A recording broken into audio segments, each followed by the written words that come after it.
Hello friends, स्वागत है आपका हमारे चैनल पर। मैं आपकी पूनम आज आप सभी के लिए लव कुश जन्म का बहुत ही खूबसूरत दर्द भरा सोहर गीत लेकर आई हूँ।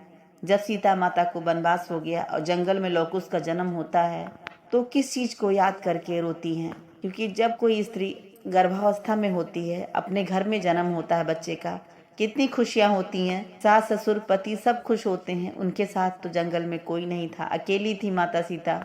तो सीता माँ के दिल पे क्या बीत रहा है, बहुत ही दर्द भरा भाव आप सभी के सामने पेश करूंगी।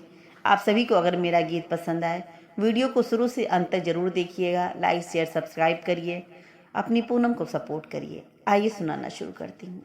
जौने बनसी की ओ ना डोलाई बघवो ना गरजेला, बघवो ना गरजेला हो। ललना तोने बन सीता बन बस गई, अछन बिछन रोवई, अछन बिछन रोवई हो। के मोरे आगा पीछा बैठई के न पीर हरी हई के न पीर हरी हई हो। ललना के लई है सोने के हसुआ वाता के नरवा कटी हई के नरवा कटी हई हो। बना में सी निकरई बन तपसी मैया, सीता समझावेली, सीता समझावेली हो। बना में सी निकरई बन तपसी मैया, सीता समझावेली, सीता समझावेली हो।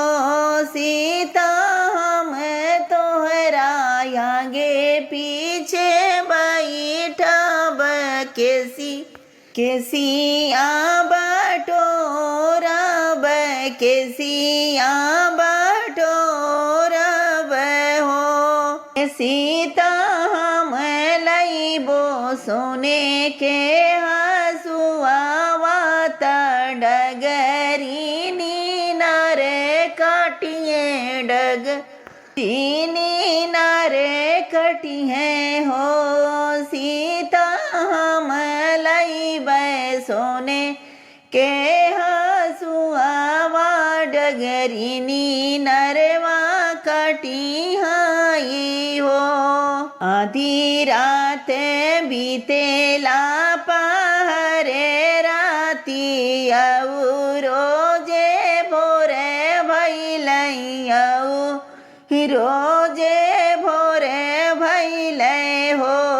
सखियाँ होई गईले बाबू नंद लाल, बने उठे सोहरत, बने उठे सोहरे हो। सखियाँ होई गईले लवे कुश जनमावत, बने उठे सोहरे हो। निकलहु ना बनवा के नौआत, हाली बेगे आई त, हाली बेगे आई हो।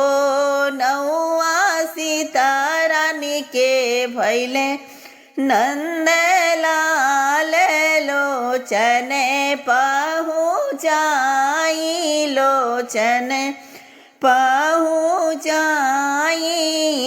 हो।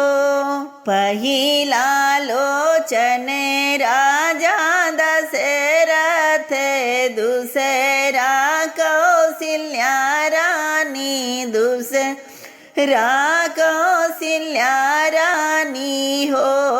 सखियाँ तीसरा लोचन लक्ष्मण देवराता बन बीच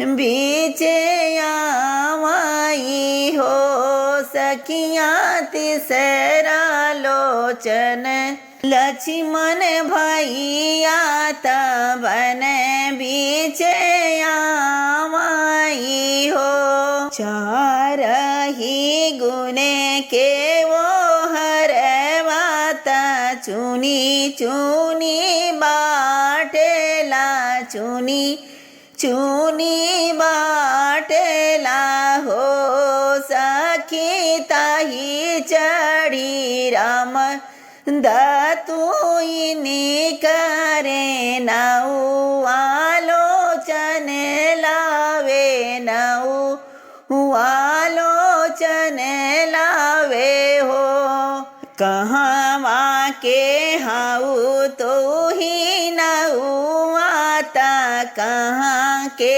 लोचन हावे कहाँ के लोचन हावे हो नौआ के कराजे भये नंद लाल लोचन पहुँचायो लोचन पहुँचावेला हो हे नौआ के कराजे भये नंद लाल लोचन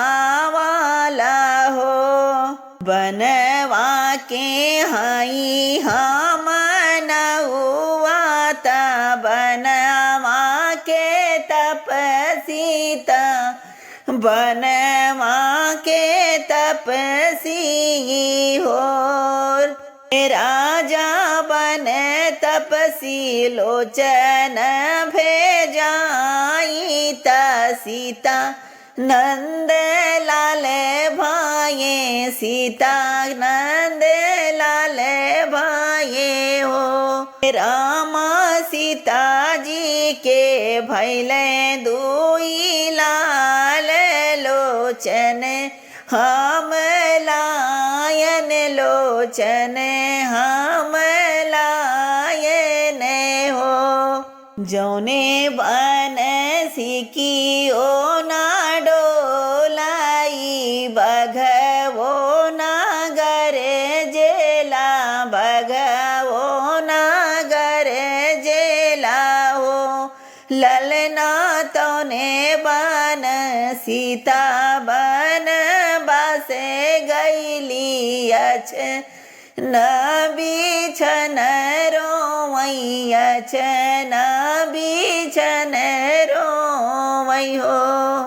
गला बहुत ज़्यादा खराब है, आवाज़ नहीं निकल रही है। आप सभी अपना भरपूर प्यार आशीर्वाद दीजिएगा। मिलती हूँ अगले वीडियो में, तब तक के लिए हर हर महादेव।